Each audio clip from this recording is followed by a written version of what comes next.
না করে পুরো দিয়ে দেখবেন আজকে আবেদন ছিল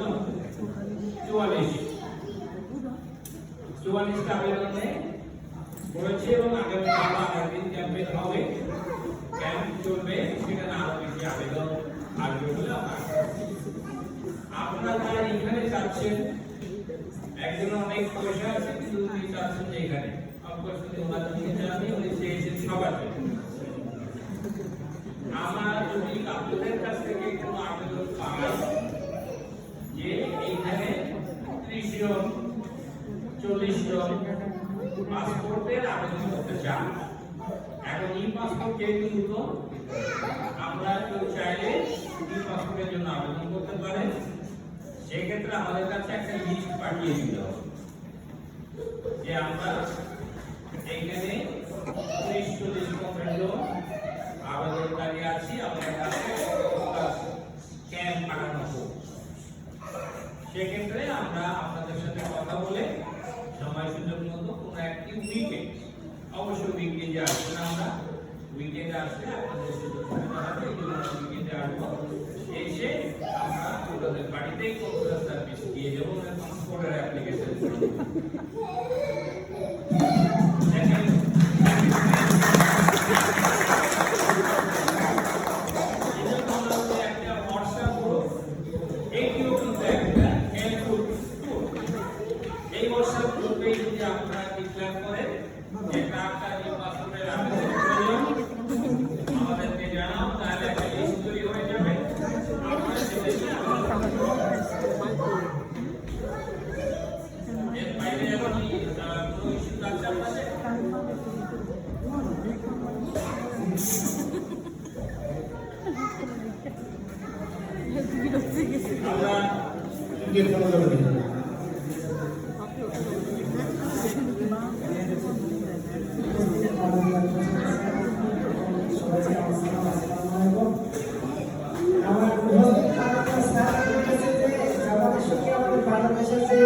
ব্যবসায়িক সম্পর্কটা বাড়াবে এবং বাড়াবে। আমি আমার জানার মধ্যে জুলাইয়ের 15 তারিখ থেকে আমাদের যে ঢাকা নারীদাম ফ্লাইট চালু ছিল ওটা বন্ধ হবে। এখন আমার কাছে কথা স্যার, আমার সঙ্গে বাংলাদেশের সঙ্গে জাপানের যদি যোগাযোগ ব্যবস্থায় বন্ধ থাকে তাহলে এখানে ব্যবসায়িক সম্পর্কটা কিভাবে বাড়বে?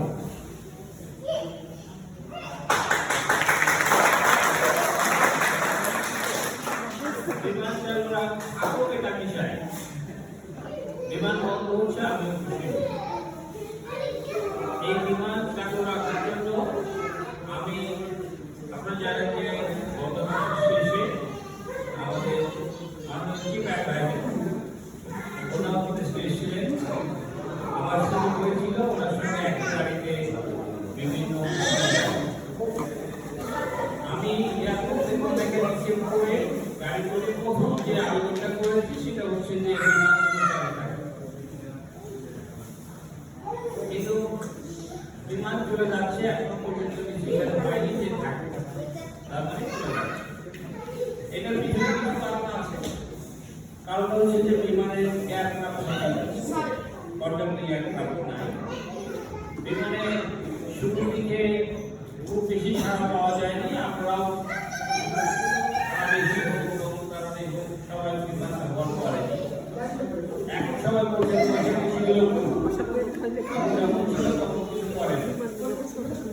এখন মোটামুটি বিমান পরিপূর্ণভাবেই আসে।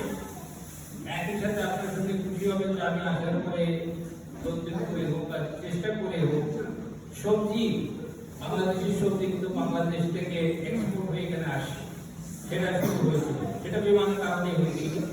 তো বিমান বন্ধ হয়ে গেলে এটাও বন্ধ হয়ে যাওয়ার সম্ভাবনা বেশি স্বাভাবিক হবে। এই জন্য আমি কোনোভাবেই চাইনি যে বিমান বন্ধ হবে।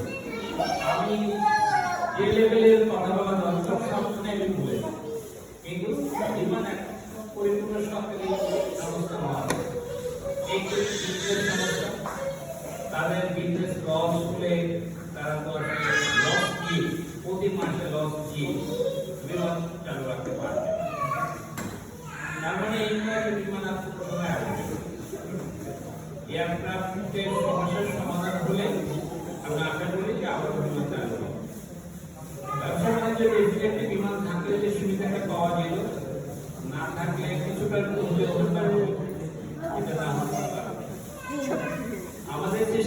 এখনো শেষ হয়নি, আমরা চেষ্টা করে যাচ্ছি যাতে কাজ থাকে অথবা আবার ফেরত আসে সে চেষ্টা করি।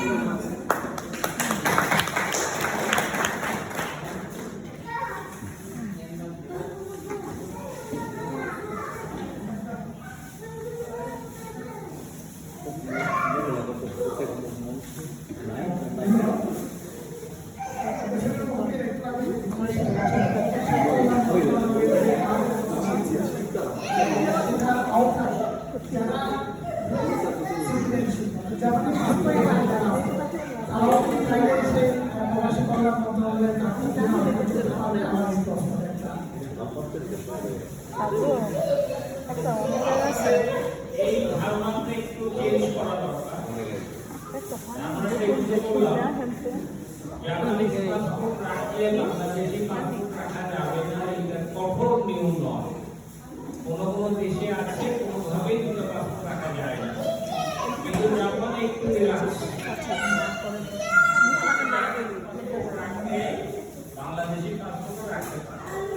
আমি আপনাদের সবাইকেই সাজেস্ট করব আপনারা আপনাদের বাংলাদেশি পাসপোর্টে কন্টিনিউ করুন।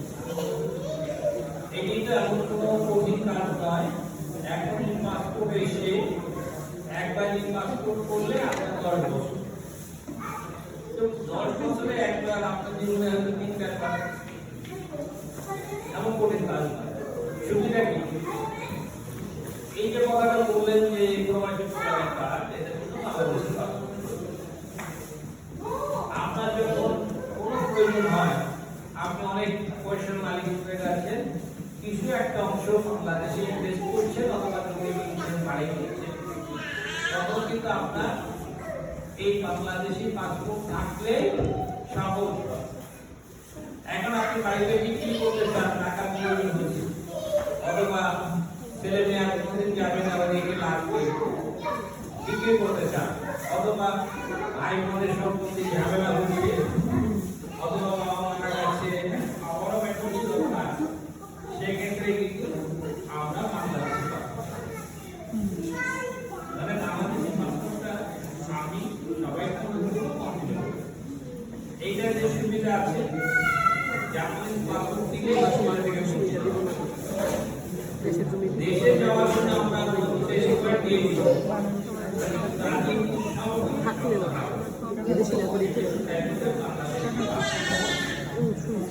ধন্যবাদ। সর্বশেষ প্রশ্ন, আমি পেনশনের বিষয় নিয়ে আমরা জাপানে যারা চাকরিজীবী, আমরা সবাই জানি জাপানে 20 বছর থেকে 60 বছর বয়স সবাইকে পেনশন আমাদের আসতে হয়। আমরা যারা চাকরিজীবী আমাদের বেতন থেকে সোশ্যাল সিকিউরিটি হিসেবে পেনশন করে ইন্স্যুরেন্সগুলো প্রতি মাসে কেটে নিয়ে যাচ্ছে। আমরা যারা আমাদের বাবা মা এখন বেঁচে আছেন, তাদেরকে আমরা দেশে রেখে আসছি, যারা আমাদেরকে প্রবাসে পাঠিয়েছে, তাদের ভবিষ্যতের জন্য আমরা কি করছি? অনেকে হয়তো তাদেরকে ঘর করে দিচ্ছি, তাদের ঘর পোশাক আশাক দিচ্ছি।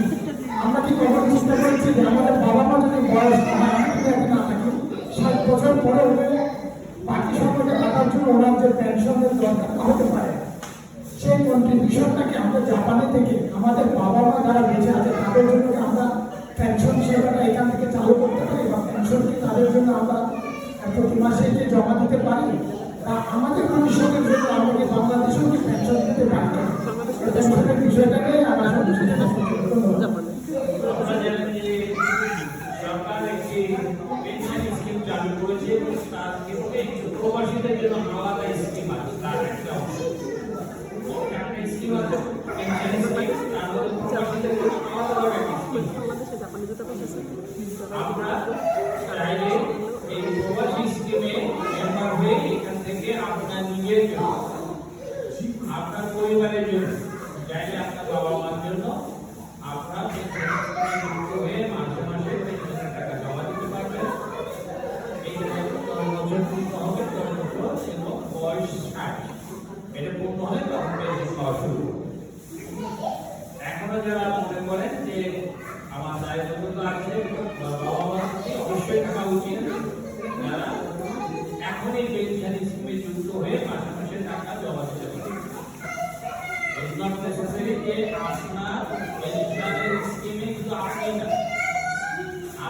পরিবারের যে কাউকে করে আপনি টাকা দেবেন। আমাদের কাজই হলো লেগে গেছে এটি একটি ভালো হলো অবশ্য আপনার এটা রেগুলেশন করবেন। আপনারা ইচ্ছা আছে তারা সবাই পেনশন স্কিমের আওতায় রিটায়ারমেন্টের পরে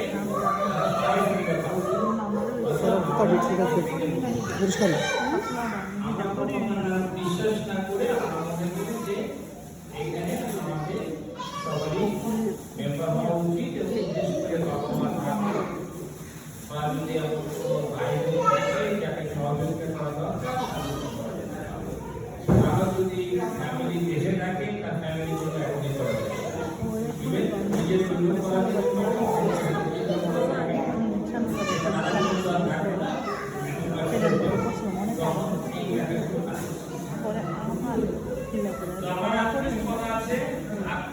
প্রশ্ন আছে আপনাদের? আসলে একজন আক্ষেপ করলো আর কি যে আসলে আমরা যখন ড্রাইভিং লাইসেন্স বা কোনো কিছু করতে যাই আমাদের রাষ্ট্র ভাষাটা হচ্ছে বাংলা। বাংলা ভাষাটা হওয়ার জন্য যদি আমরা তো ভাষায় এটা ব্যবহার করতে সারা বিশ্বে জনসংখ্যা রয়েছে। তো এমনও দেশ আছে যেখানে খুব বড় সংখ্যক লোক যেমন মঙ্গোলিয়া কিংবা অন্য ছোট দেশগুলো তাদের ভাষা অনুবাদটা সহজে চলে আসে ড্রাইভিং স্কুলে হোক কিংবা আমি কয়েকদিন আগে দেখলাম যে পার্কিং সেন্টার যেটা আছে পার্কিং সেন্টারে টয়লেটের ভাষা যেভাবে ইউজ করবে সেখানে 10টা ভাষা আছে বাংলা ভাষা হিসেবে সেটা করে আমাদের উত্তর লোকে সেটা থেকেও আমরা পার্সোনালি বাংলা ভাষা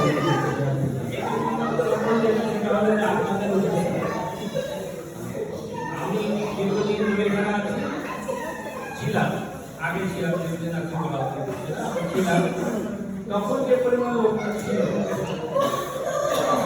25 বছর পরে এই ঘটেনি সামান্য। আপনারা যদি সবাই মাথায় থাকে যে আমি বিদেশি আরো 10 কিভাবে আনতে পারি, কিভাবে আমার আত্মীয় স্বজনকে আনতে পারি, কিভাবে বাংলাদেশিদেরকে এখানে এই সংখ্যা বৃদ্ধি করতে পারি, কিভাবে একটা ভালো অর্থনীতি করতে পারি, এই উদ্যোগ যদি গ্রহণ করতে পারি সরকারের দৃষ্টি পেতে পারে তাহলে অষ্টম ভাষা হিসাবে নয় আপনাদের সংখ্যানুপাতিক বৃদ্ধির কারণে বাংলা ভাষাতেও বিভিন্ন জায়গায় আপনার সাথে খুব খুশি হবেন।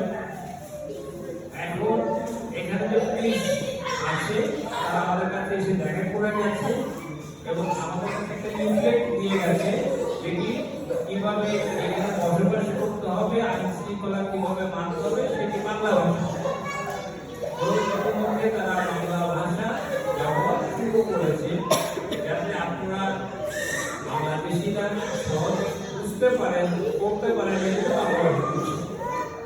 যদিও সেখানে একটি প্রবলেম আছে সেটা হলো ভুল ট্রান্সলেট করেছে, এই ট্রান্সলেট ঠিক হয় এটা কিন্তু আমরা পুলিশের সাথে কাজ করছি ওটা ঠিক করে দিচ্ছি। এর পরবর্তী ভাষা যেটা আসবে সেটি আমাদের জন্য কাজ হবে যারা বসবাস করে তারা বাংলায় জাপানের নিয়ম রীতি এটা করার সুযোগ পাবে এটা নিয়ে কাজ হচ্ছে। যদি সবসময় কোরিয়ান ভাষা, চাইনিজ ভাষা, দুনিয়া বুকে গেলেও কিন্তু 3-4টা ভাষা কোরিয়া, চাইনিজ, আছে ইংলিশ আছে, ওইখানে বাংলা ভাষা তো সহজ নয়। কিন্তু বিভিন্ন এরিয়াতে এই পুলিশের মাধ্যমে পুলিশ সেন্টার যাতে বাংলা ল্যাঙ্গুয়েজ থাকে সেটা ব্যবস্থা আমরা করছি, চেষ্টা করছি। ধন্যবাদ। কিছু উদাহরণ থাকলে এখন বলতে পারবেন।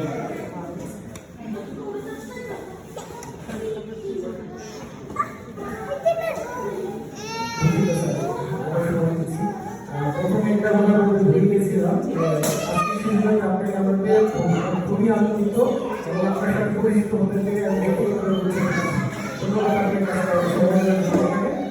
তো আমি যে লাস্ট প্রশ্ন আপনাকে জানতে চাই আপনার কাছ থেকে, বাংলাদেশ জনশক্তি রপ্তানিকারক দেশ, আমাদের দেশের রেমিটেন্স যেটা আমাদের দেশের গ্রোথ, এটা একজন জনশক্তি রপ্তানি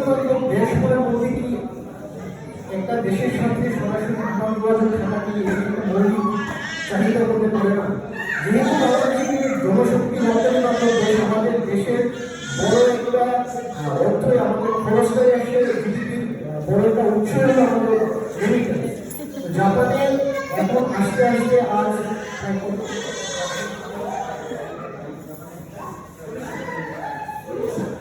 40 সালে বাংলাদেশের ইতিমধ্যে এখন নতুন করে যেটা আমরা রাষ্ট্রের বিষয়ের জন্য হোক পরিবারের মাধ্যমে হোক।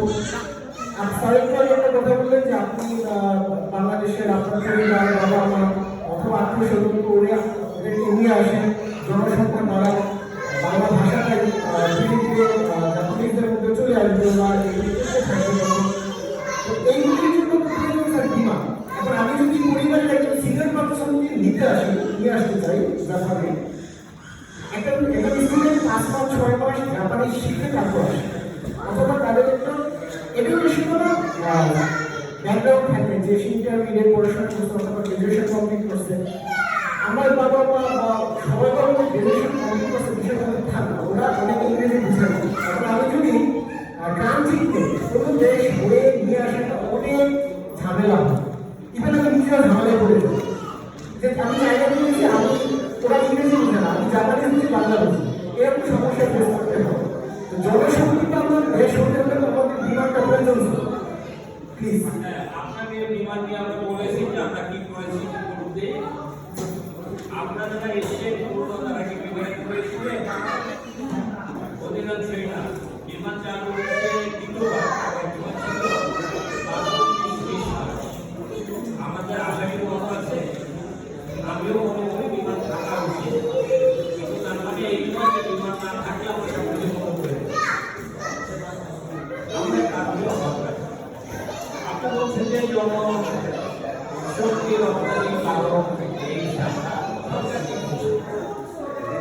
আমরা নিজে জানি যে সরকারের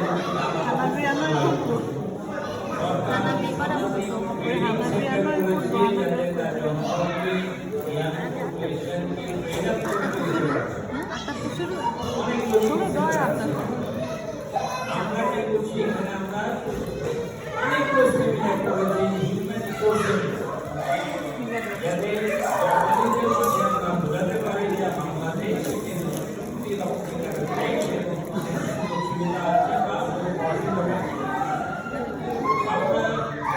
যখন আমাদের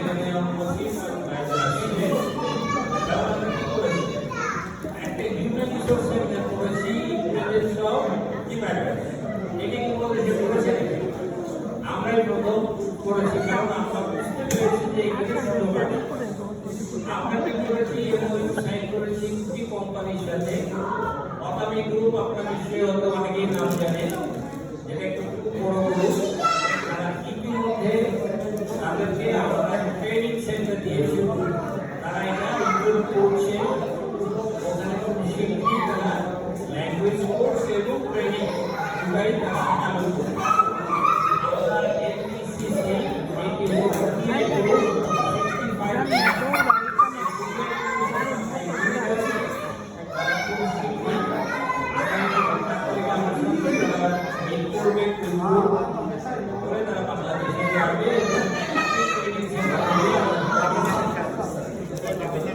আরো যদি কোনো সুযোগ দিতে চায় আপনাদের মাধ্যমে ভাবে আপনাদের কাছে বাংলাদেশি স্কুল করতে চায়, ট্রেনিং সেন্টার করতে চায়, আমরা জায়গা দিবেন এবং কি আমরা নিজের জায়গায় হচ্ছে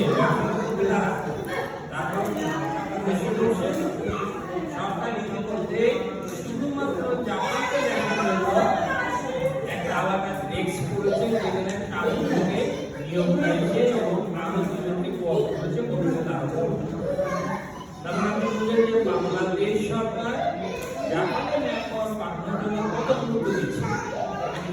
এটা কিন্তু অন্য কোনো দেশের জন্য করেনি, একে ট্রেনিং সেন্টার কত কোনো দেশকে দেয়নি, শুধুমাত্র জাপানের বিজনেসম্যান বা কোম্পানিকেই দেওয়া হয়েছে। সেটা কিন্তু অফকোর্স রিকমেন্ডেশন তো যাচ্ছে। আমরা দৌড়াচ্ছি সাবধানে, আমরা ইনকারেজ করছি সাবধানে, যাতে করে বেশি বেশি বাংলাদেশিরা আসেন। আপনাদের খুশি হবে যারা স্টুডেন্ট ব্যবসা করে, আমাদের স্টুডেন্ট আনে বিভিন্ন ল্যাঙ্গুয়েজ কোর্সে স্টুডেন্ট, তাদের কি সমস্যা ছিল না? ব্যাংকের মাধ্যমে আমরা টাকা পাঠাতে পারবো না, টিউশন ফিস বাংলাদেশ ব্যাংকের গভর্নরকে ধরে এদিকে আমরা চেঞ্জ করতে পেরেছি না। এখন যারা স্টুডেন্ট টিউশন ফিস ব্যাংকের মাধ্যমে পাঠাতে চায় তারা পারে। এবং আপনাদের অর্ডারটা কেউ দেখেছেন কিনা জানি না, বলা হচ্ছে শুধুমাত্র জাপানে যারা ল্যাঙ্গুয়েজ কোর্সে যাবে তারাও ব্যাংকের মাধ্যমে টিউশন ফিস পাঠাতে পারবে। তাহলে কি স্পেশাল একটা অর্ডার করানো হয়েছে? এই কাজগুলো তো আমরা করছি, অনলাইন করছি। আপনাদের সমস্যার কথাগুলো যদি আপনারা তুলে ধরতে পারেন তাহলেই আমরা সমাধানের জন্য জীবনের বেশি চলছি, আমাদের চেষ্টা করা ছিল না, এখনো চেষ্টা চলছে। প্রত্যেকটা যে সাকসেসফুল হতেই হবে এমন কোনো কথা নেই, বা চেষ্টা করে যেতে হবে। আমি আর কোনো কিছু না থাকলে আমার কিছু কথা আছে আপনাদের জন্য। আপনাদের কাছে আমার কোনো কিছু পাওয়ার, আমি কোনো কিছু আপনাদের কাছ থেকে ব্যক্তিগতভাবে চাই, কিন্তু আপনারা এখন বিদেশে আছেন, যে আপনাদের মতো জায়গা আছে ভালো, আপনারা মাসের যে ইনকাম করেন, এক মাসে যে ইনকাম করেন, মিডল ইস্টে যারা আছে তারা এক বছরে সেই ইনকাম করতে পারে না, জমাতে পারে না। একটু বুঝতে হবে যে আমরা কষ্ট করে এখানে আসলেও, কষ্ট করে এখানে কাজ করে আপনাদের যে কিন্তু মিডল ইস্টে যারা কাজ করে তাদের কষ্টটা আরো অনেক বেশি। 48 ডিগ্রি, 45 ডিগ্রি, 50 ডিগ্রি সেলসিয়াস তাপমাত্রা বাইরে কনস্ট্রাকশনে কাজ করা বা ফুলের মধ্যে কাজ করা, আর এইখানে শীতাতাপ নিয়ন্ত্রিত কক্ষে কষ্ট করে কাজ করা, অনেক পার্থক্য আছে। যদি ইনকামের কথা চিন্তা করি তাহলে দেখবেন যে তারা এক বছরে যে টাকা জমাতে পারে বা পারে না, আপনাদের এক মাস কাজ করে বেশি ইনকাম। তাহলে আল্লাহ আপনাদের ভালো রেখেছে। এখন আসেন এই ভালো রাখার পিছনে যার হাত আছে তিনি আমাদেরকে ভালো রাখুন, সেটা কামনা করি। একই সাথে আমি মনে করি আপনাদের সমাজের প্রতি কিছু দায়িত্ব। আপনারা যদি সবাই মনে করেন যে না আমি যেহেতু ভালো আছি, আমার যদি একটি পরিবার, আমার নিকট আত্মীয়, প্রতিবেশী, আমার এলাকার লোকজন, আমি কিন্তু কোনো সময় বলি না যে আপনার বাড়ি এক্স ডিস্ট্রিক্টে, আপনি ডিস্ট্রিক্টের লোকটা আমাদের বেশি চেষ্টা করেন, আমি কোনো সময় বলি না। আমি সবসময় বলি আত্মীয়স্বজনকে নিয়ে আসি। ইসলামের মধ্যে এই কথাই বলা হয় যে একটা ডাক্তার কিন্তু আত্মীয়স্বজনকে নিয়েই শুরু। আমিও সেটাই বলি যে আপনারা শুরু করেন আত্মীয়স্বজন, আপনারা শুরু করেন পাড়া প্রতিবেশীকে দিয়ে, আপনারা শুরু করেন নিজের এলাকা দিয়ে, নিজের ডিস্ট্রিক্ট, আপনার যদি সুযোগ থাকে ভিন্ন জায়গায় আপনারা চেষ্টা করেন একজন, দুইজন, তিনজনকে সহযোগিতা এভাবে করতে পারেন।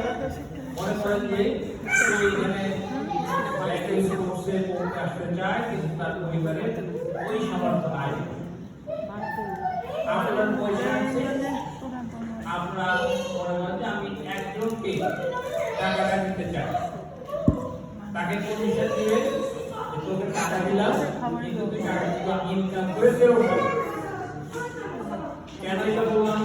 ওকে ফিরে ফিরে ও আর এটা নিয়ে হয়তো আপনার সাথে সময় এটা নিয়ে আপনার টাকা তুলে দিবে।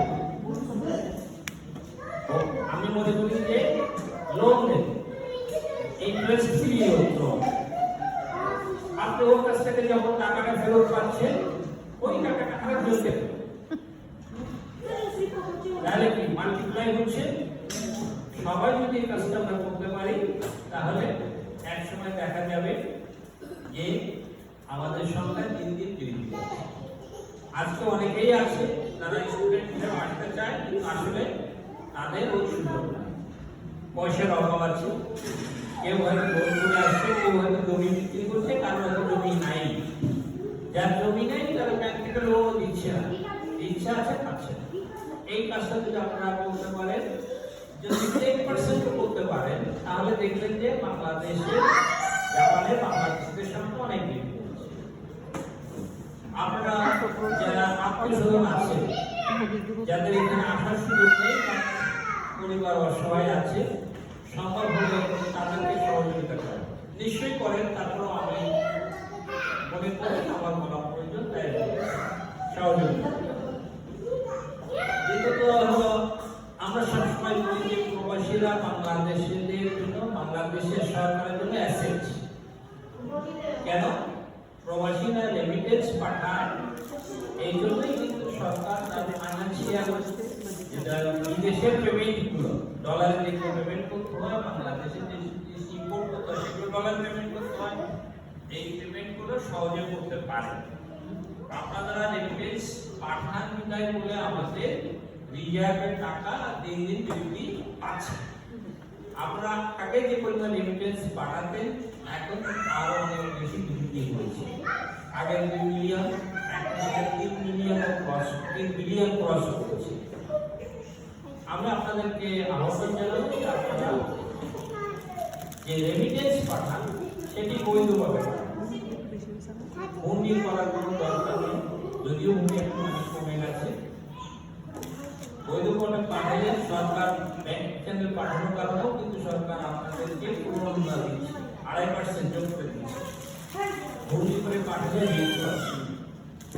আমার লাইফে একটা ঘটনাতে আমাকে কোথায় যে একটা মার্ডার কেসে সাক্ষী দিতে হয়েছে, সেটা কিন্তু এই জাপানে একজন মাধ্যমিক টাকা পাঠাইছে, যার মাধ্যমে পাঠিয়েছিল সে টাকা দেয়নি, যে পাঠিয়েছিল সে টাকা ফেরত চাওয়ার কারণে পিটিয়ে জাপানে গেছে। ভেরি স্যাড, বাট আমি ওটা সাক্ষী ছিলাম, যেহেতু এই কোটিটা সরকারের সময় আমি ছিলাম, এই জন্য আমাকে কোর্টে যে সাক্ষী দিতে হয়েছে। এই কথাটা বললাম এই জন্য যে পণ্ডিতে অনেক রিস্ক থাকে। কি দরকার আছে 3 টাকা 5 টাকা বেশি পাওয়ার জন্য হচ্ছে আমাদের কারণে? এখন তো টাকা যে কোনো সময় পাঠালে দিনে দিয়ে চলে যাচ্ছে, একদিন ম্যাক্সিমাম, কোনো সময় যাচ্ছে। অনেক রেমিটেন্স কমে যাচ্ছে, বাংলাদেশিদের রেমিটেন্স কমে যাচ্ছে। আপনাদের বলবো আপনারা ফোনের মাধ্যমে সরাসরি রেমিটেন্স পাচ্ছেন। আপনারা এখানে করছেন, যারা সিনিয়র আছে বিশেষ করে তাদেরকে বলবো একটা কম্বাইন্ড কমিউনিটি করে গড়ে তুলুন। এই জন্য সম্ভব হবে তখনই, আপনার কোনো পলিটিক্সের সাথে নয়, যার যা মত আছে সেটা আলাদা। কিন্তু আপনারা শিক্ষকতাতে আছেন, তারা চেষ্টা করবে মেলার মধ্যে থাকা। সেখানে যদি আপনারা একটা অ্যাসোসিয়েশন গড়ে তুলেন, শিশুরা বাংলাদেশ কমিউনিটি, এই কমিউনিটিতে কি হবে, আপনারা একটা অ্যাসোসিয়েশন গড়ে তুলে প্রতি মাসে একটা করে চাঁদা দেবেন। চাঁদার পরিমাণ আপনারা নির্ধারণ করবেন, খুব কম হতে পারে 100 ইয়ে। মাসে একটা ভেন্ডিং মেশিন থেকে কোক খেতে বা একটা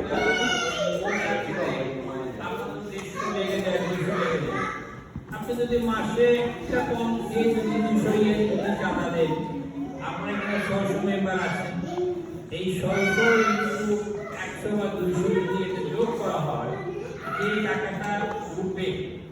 এই টাকাটা আপনাদের কমিটির মাধ্যমে ব্যাংকে থাকবে এবং আপনাদের প্রয়োজনে যখন প্রয়োজন হবে, কারো কেউ অসুস্থ হয়ে পড়ল, কারো একটা ফাইন্যান্সিয়াল অ্যাসিস্ট্যান্স দরকার, অনেক স্টুডেন্ট আসে সে চলতে পারছে না, তার টিউশন ফিস দিতে পারছে না, বা তার খাতা ম্যানেজ করতে পারছে না, তখন তাকে সহযোগিতা করতে। আমি যে বললাম যে বাংলাদেশ থেকে 10টা ছেলে আসবেন, এই 10টা ছেলে পয়সা আপনারা দিতে পারেন এই অ্যাসোসিয়েশনের মাধ্যমে, অন কন্ডিশন যে তারা এটা এভাবে যদি চিন্তা করেন। এই যে এখন একটা কথা বলছেন যে আপনাদের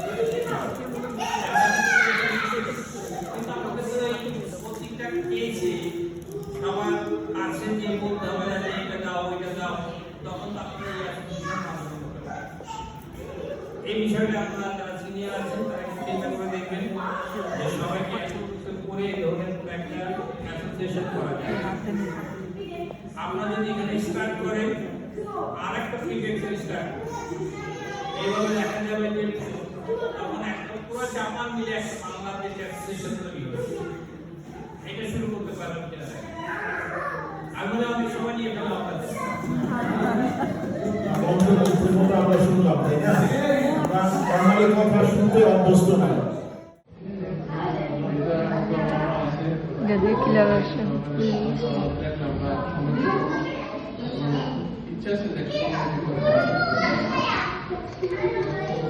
আমরা কি আসছি, এরপরে আমরা থাকছি।